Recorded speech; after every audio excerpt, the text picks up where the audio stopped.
Merhaba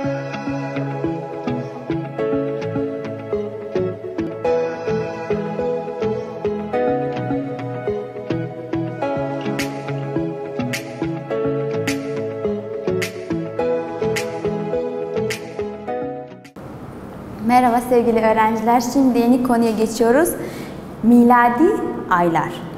Tahtada yazdığım gibi bizim 12 ayımız var. Her ayın bir adı var. Gelin şimdi onları öğrenelim. Birinci ayın adı Ocak. 31 günden oluşuyor. Yani 31 gün var Ocak ayında.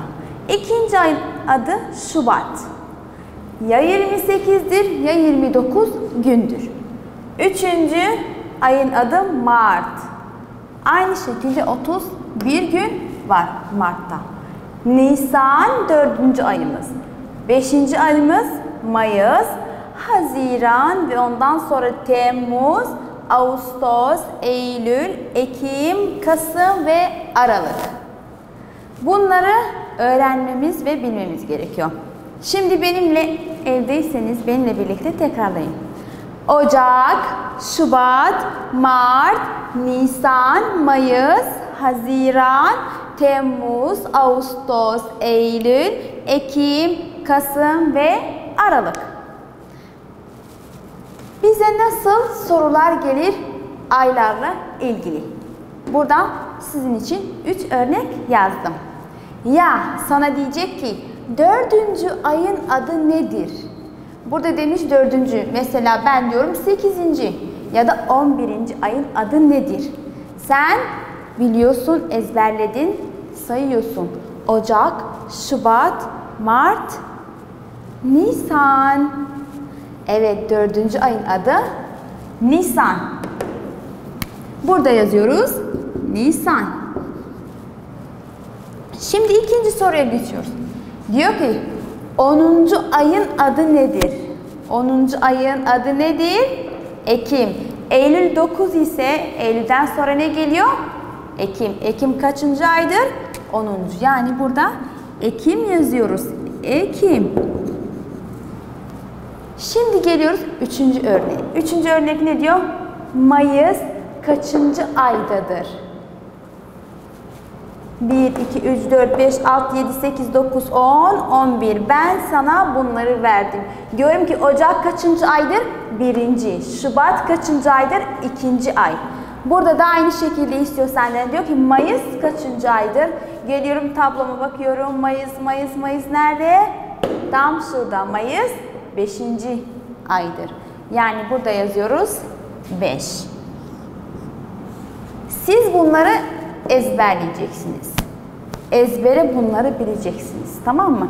Ezberlemesi çok kolay. Evde birkaç kere tekrarlayın, ezberleyeceksiniz. Ocak, Şubat, Mart, Nisan, Mayıs, Haziran, Temmuz, Ağustos, Eylül, Ekim, Kasım ve Aralık.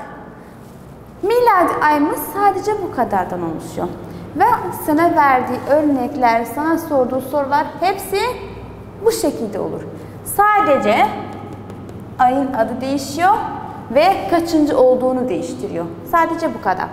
Umarım anlamışsınızdır. Şimdi sayfaları çeviriyoruz.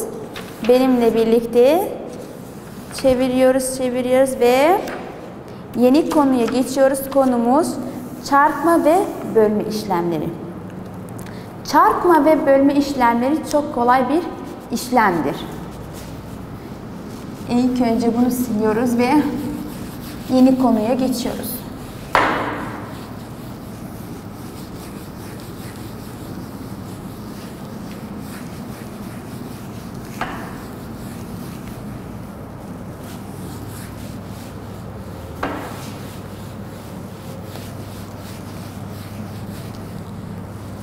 Ve konuyu da değiştiriyoruz.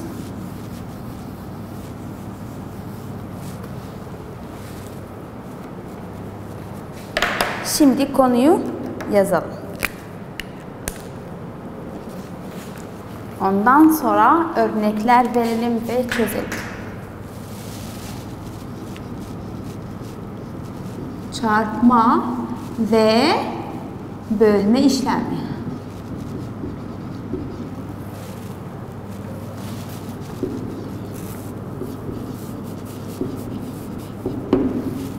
İşlemleri. Çarpma ve bölme işlemleri. Tahtayı ikiye bölüyorum.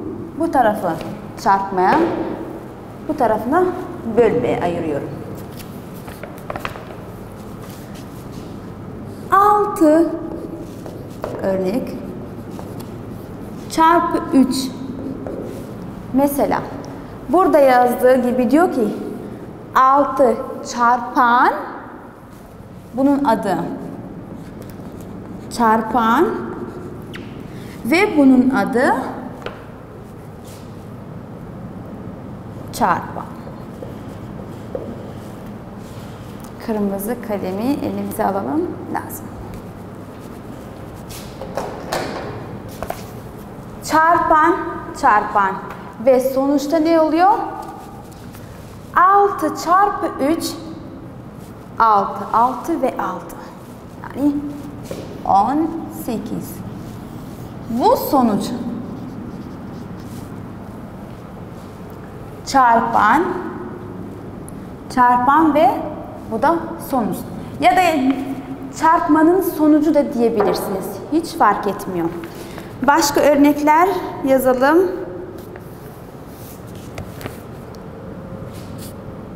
Örnek 6 çarpı 5. 6 çarpı 5 ya da diyebilirsin 5 çarpı 6. Çarpı da fark etmiyor. Burada da 3 çarpı 6 diyebilirdim. Hatta yazabilirim de mesela 5 çarpı 6. Fark etmiyor. Aynı şekilde 6 çarpı 5. Aynı sonuca varacağım. Tamam mı? 5 çarpı 6 eşittir 30. Bu konuyu öğrenmemiz için ve bilmemiz için ilk önce çarpım tablosunu ezberlememiz gerekiyor. Ezbere bilelim ki kolayca burada çözelim.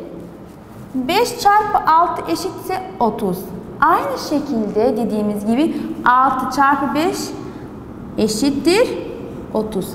Çarpan, çarpan ve çarpım sonucu. Şimdi örnek bölüme geçiyoruz. Bölümden örnek veriyorum. Bölme işlemi, eğer biz çarpı işlemi bilirsek bölme işlemi de kolaylaşır. Örnek kitapta yazıyor 18 bölü 3. Ben de aynı şekilde 18 bölü 3'ü size örnek olarak veriyorum. İlk sayım burada yazıldığı gibi bölen, bölen ve bölünen.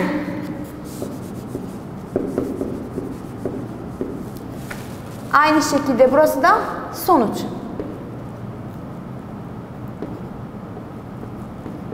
Sonuç. Bölme işleminde size kolay bir yol veriyorum ama biraz pratik olmanız gerekiyor, biraz seri olmanız gerekiyor. Diyor ki önü 18 bölü 3. 18 bölü 3. Eğer çarpma işlemi bilirsek 3 çarpı kaç yaparsam eşittir 18. 3 çarpı kaç yaparsam burasını boş bırakıyorsunuz. 3 çarpı kaç yaparsam ben 18 olur. Bunu ben bilirsem burası için cevap olur. 3 çarpı 5 15. 18 mi? Hayır. Peki 3 çarpı 6 yaparsam eşittir 18. Yani ben bunu buldum. Ve 18'i bölü 6 yaparsam eşittir bu sayı. Yani 3. Ve aynı şekilde bu 18'i bölü 3 yaparsam bu sayı çıkar. Bakın 3 çarpı 6 eşittir 18. Eğer ben 18 yani büyük sayıyı bölersem, 18'i 6'ya bölersem 3 çıkar. 18'i 3'e bölersem 6 çıkar. Yani çarpım tablosunu ezberlememiz gerekiyor. Bölü işlemi kolaylaşmak için. Şimdi 18 bölü 3 yazdığım gibi eşittir 6. Kitaptaki tüm örnekleri böyle çözebilirsiniz. Dediğim gibi çarpım tablosu çok önemli. Ezberlememiz gerekiyor. Kitapta sana örnekler vermiş aynı şekilde bölü ve çıkarma işlemi üzere. Şimdi sayfayı çevirirseniz bakıyoruz diyor ki 5'e kadar çarpma ve bölme. 5'e kadar yani 1'den 5'e kadar örnekler sana veriyor. Diyor ki çöz. Örnekleri ve verdiği soruları çözüyoruz.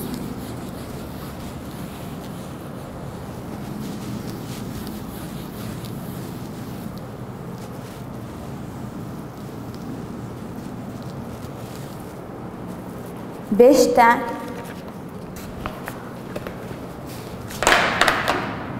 burada sadece diyor ki 5'e kadar yani 1'den 5'e kadar.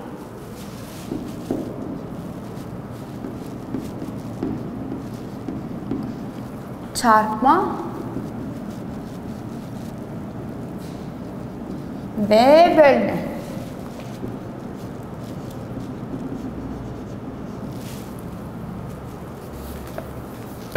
Eğer bu tabloya bakarsak bu tablo neyi işaretliyor? Çarpım işlemi. 0'dan 9'a kadar ve bu tarafta aynı şekilde 0'dan 6'a kadar vermiş. 6'a kadar vermiş diyor ki burasını çarpım tablosu olarak kullanabilirsiniz. Ama dediğim gibi çarpım tablosunu ezberlemeniz gerekiyor. Şimdi örneklere geçiyoruz. Diyor ki 10 bölü 5. Bu birinci olsun. Birinci örneğimiz. İkinciye geçiyoruz. İkinci diyor ki 2 çarpı 3. Bu bölü, bu çarpı. Ve daha sonra diyor ki 14 bölü 2. Eğer bakarsak örnekler karışık. Hem bölü var hem çarpı var. 8 çarpı 4.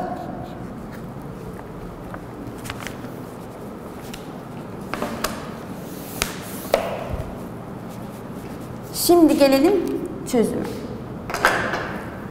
10 bölü 5.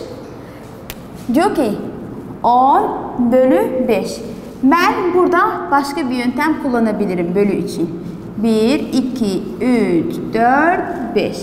5 hane çizdim. 1, 2, 3, 4, 5.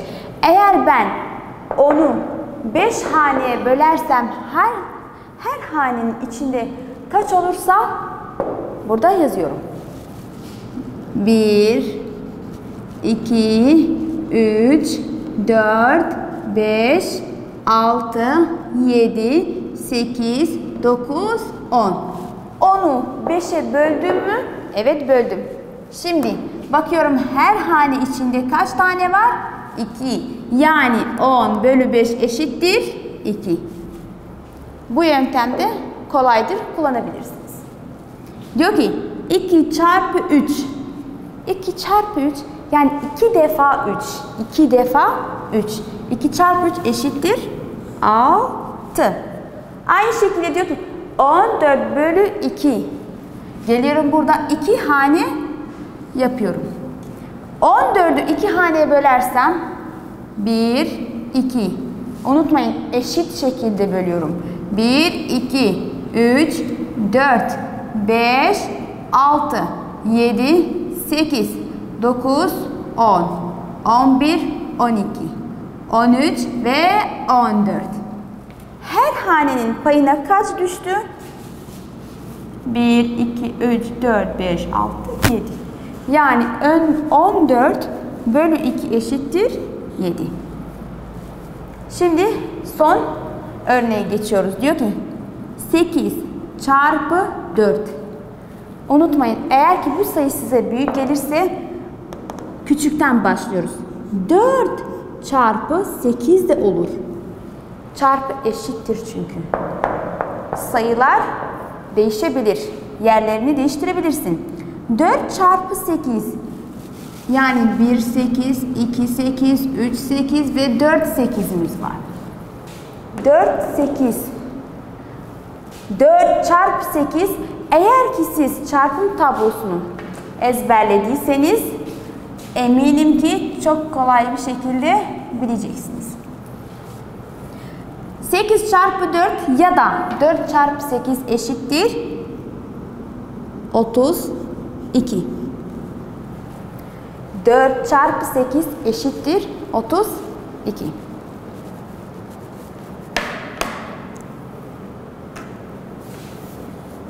Kitapta çok örnek vermiş.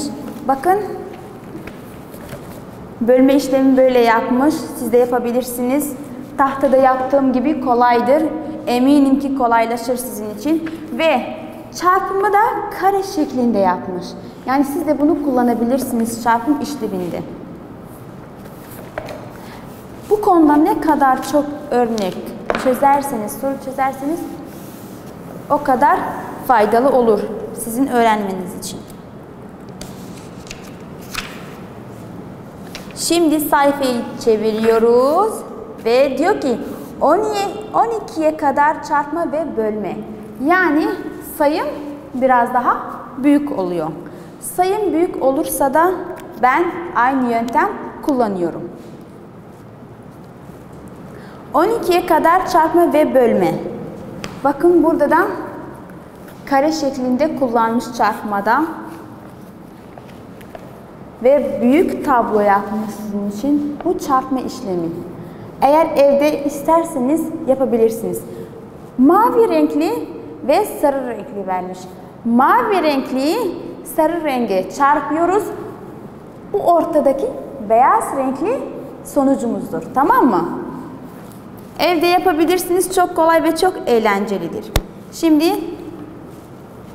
konuyu değiştiriyoruz, siliyoruz ve gidiyoruz 12'ye kadar çarpma ve bölme.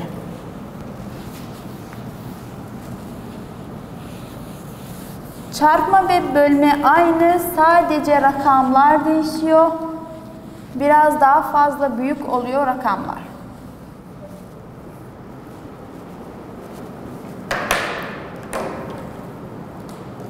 ...12'ye kadar...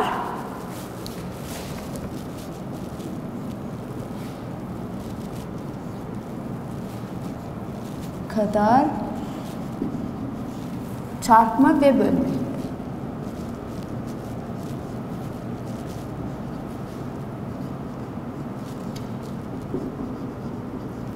Çarpma ve bölme.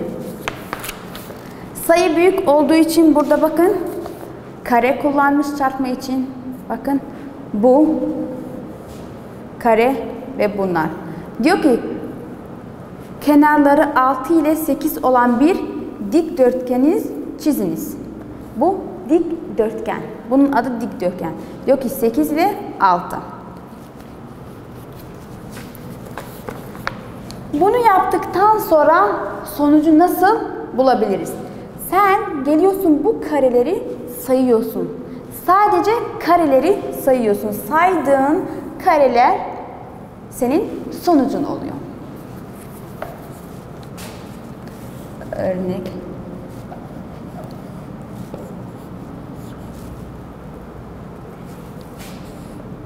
Birinci örneğimiz 7 çarpı 6. İkinci örnek verirsek 8 çarpı 10. Ve bölüden de bir örnek veriyoruz. Diyor ki 48 bölü 6.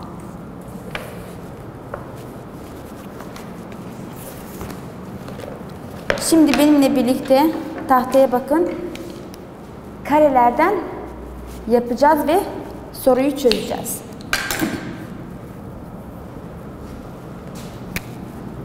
önce buna geçiyoruz. 7 çarpı 6. 1 kareye gelmez. 2 3 4 5 6 7. 7 yaptık. Şimdi 6'ya geçiyoruz.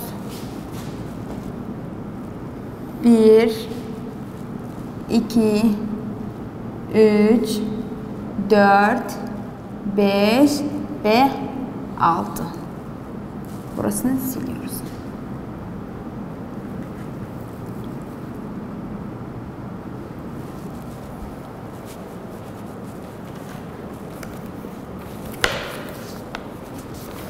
Eğer kitaba bakarsanız kitaptaki kareler eşit bir şekilde olmuş. Bakın karelerin eşit olması gerekiyor. Ama biz tahtada yaptığımız için, elle yaptığımız için eşit olmayabilir. O yüzden problem değil ama normalde eşit olması gerekiyor. Şimdi gelin birlikte sayalım. Ama buradan 8 vermiş, bizimki 7. Eğer bakarsanız diyor ki 1, 2, 3, 4, 5, 6 ve 7. Bizimki ise 1, 2, 3, 4, 5, 6. Yani tamamdır. Şimdi buraya geçiyoruz. 1, 2, 3, 4, 5, 6, 7 ve 8 olmak zorunda. 6 çarpı 7 aynıdır. Unutmayın. Dediğim gibi eğer ki bu sayı size büyük gelirse diğerlerini değiştirebilirsiniz. Çünkü çarpma işleminde fark etmiyor. 6 çarpı 7 ya da 7 çarpı 6. Eğer ki çarpma işlemini, yani unuttuysanız çarpım tablosunu gelin benimle birlikte yapın. 6 defa 7 yazıyoruz. 1, 2, 3, 4. Eğer bunu yapamazsanız gelin bu yöntemi de kullanabilirsiniz. 6 çarpı 7. 6 defa 7 yazıyorum. 1, 2, 3, 4, 5, 6, 7. Bu bir defa yazdım. 1, 2, 3, 4, 5, 6, 7. Bu 2 defa. 3, 4, 5 ve 6. 1, 2, 3, 4, 5, 6, 7 yazdığım gibi burada da aynı şekilde 7. 1, 2, 3, 4, 5, 6, 7. 1, 2, 3, 4, 5, 6, 7. 1, 2, 3, 4, 5, 6, 7. 1, 2, 3, 4, 5, 6, 7. 1, 2, 3, 4, 5, 6, 7. Eğer ben bunu unuttuysam, farzenin unuttum. Bunu da aklıma gelmedi, yapamadım, bilmedim. Asla boş bırakmıyorsunuz. Başka yönteme geçiyorsunuz. Bunu sildim mesela. Bunu unuttum. Çarpım tablosunu da unuttum. Gelin bu yöntemi, en azından bu yöntemi kullanalım. Şimdi yaptım mı? Evet yaptım. Hepsini sayıyorum. 7. 7 ile birlikte ne oluyor? 14. Bir 7 daha gelince 21 oluyor. Yani şimdiye kadar benim elimde 21 sayı var. Ve buradan ne oluyor? 21'den sonra bu da 7, 7, 14. Bu da aynı şekilde 21. Bu 21. Bu da 21. Geliyorum, yazıyorum. 42. Çarpımı unuttum. Kareyi unuttum. Yapamadım. Gelin bu yöntemi kullanalım. Yani 7 çarpı 6 42 ya da 6 çarpı 7 42. Eğer yöntemleri unuttuysanız en azından bunu yapabilirsiniz. Şimdi 8 çarpı 10. 8 çarpı 10 eşittir 80.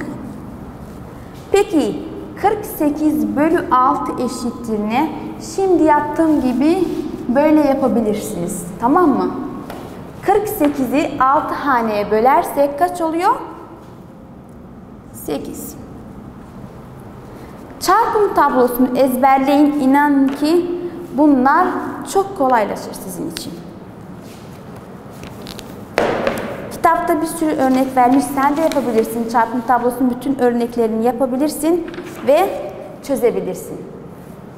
Umarım kolaylaşır sizin için. Umarım anlamışsınızdır. Dinlediğiniz için ve seyrettiğiniz için teşekkürler.